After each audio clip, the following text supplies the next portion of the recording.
las dos salidas de Cuba en descomposición, reinventarse o colapsar. La experiencia indica los caminos hacia los que puede transitar el sistema político y económico del país. La brutal represión de las protestas populares del 11 de julio parece haber estabilizado la situación política en Cuba.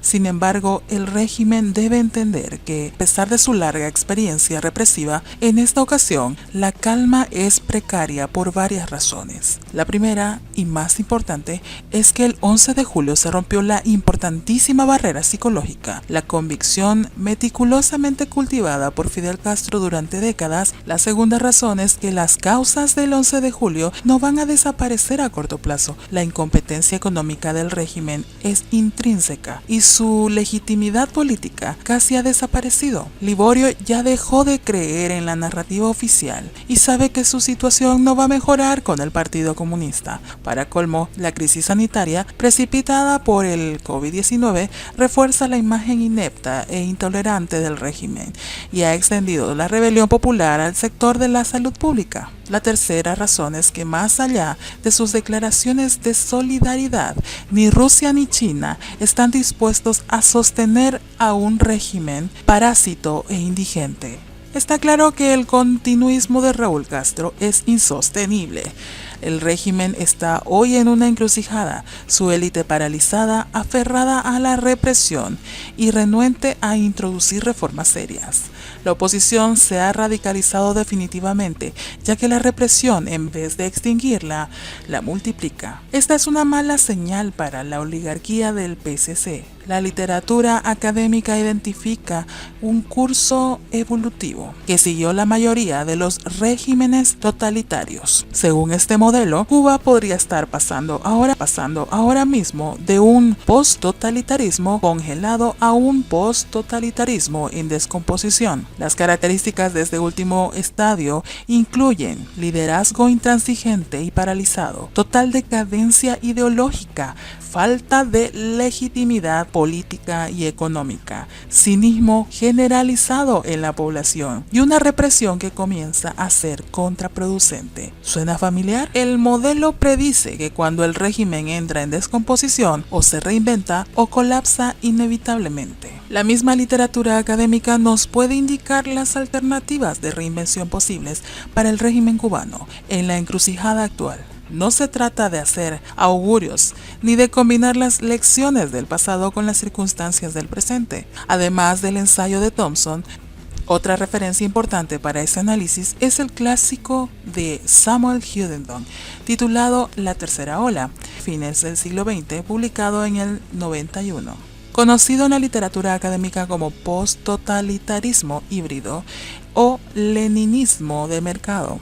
Esta alternativa requiere de un liderazgo pragmático que acepte la necesidad de mejorar el nivel de vida de la población para que ésta tolere la continuación del dominio político del PSC.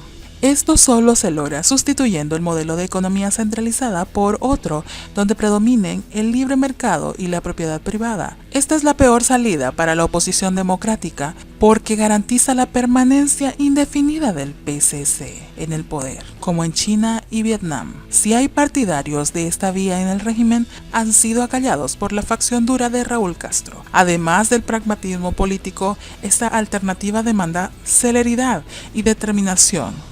Tres ingredientes que no parecen abundar hoy en la oligarquía isleña.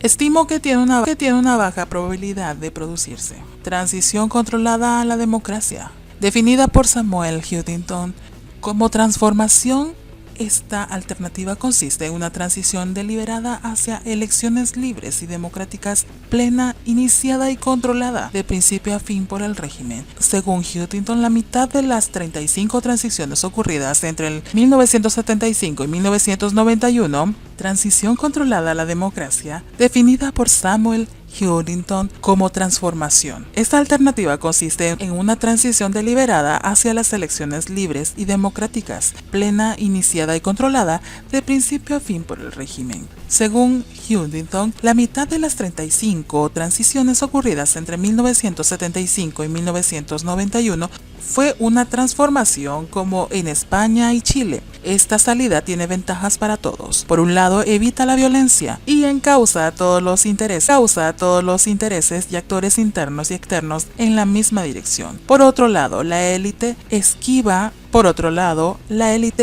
el pase de cuentas y termina en una posición económica y política más ventajosa que la oposición. Esta vía requiere de una poderosa facción reformista dentro del régimen que prevalezca sobre la facción dura, algo que no parece realista hoy en Cuba, a no ser que ese balance cambie radicalmente. Estimo que tiene muy poca probabilidad de producirse. Autoritarismo tolerado. La literatura académica incluye la posibilidad de que el progreso de un modelo sea interrumpido y desviado hacia otro modelo diferente. Por ejemplo, la transformación iniciada por Gorbachev en la Unión Soviética fue interrumpida por un golpe militar que pretendía revertirla y al fracasar precipitó un rápido reemplazo democrático. El régimen cubano podría iniciar una transformación mediatizada con la intención de a una administración pragmática en Estados Unidos de aceptar un régimen autoritario a cambio de estabilidad política en la isla.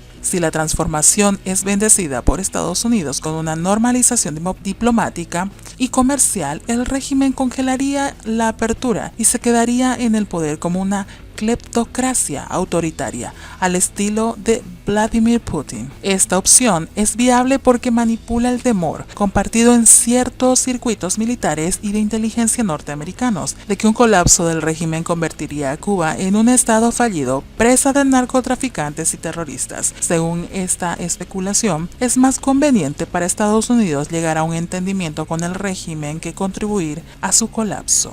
Esta salida es muy atractiva para la oligarquía cubana porque puede implementarse relativamente rápido y sin los profundos cambios económicos o políticos requeridos por las dos primeras. Por otra parte, tiene la desventaja de que el autoritarismo es políticamente más vulnerable que el totalitarismo. Una oposición democrática robustecida podría forzar un trasplazo, frustrando los planes de la oligarquía y convirtiendo la transformación mediatizada en una transición plena. Aunque esta vía tiene más variables fuera de control del régimen, estimo que tiene una mayor probabilidad de producirse que las dos primeras. Continuidad o colapso. La peor alternativa para todos es que el régimen decida mantener el rumbo actual de represión y reformas mediatizadas, un ciclo vicioso de creciente oposición, seguida por más represión que conduce a más oposición, es insostenible y podría terminar en una guerra civil. Aquellos que esperan una intervención militar de Estados Unidos deberían contemplar el ejemplo de Afganistán. Más allá del daño que una intervención extranjera causaría al nacionalismo criollo, los sucesos en Afganistán demuestran el poco interés que tiene hoy Estados Unidos en aventuras militares foráneas. Encima, la evidente incompetencia de la administración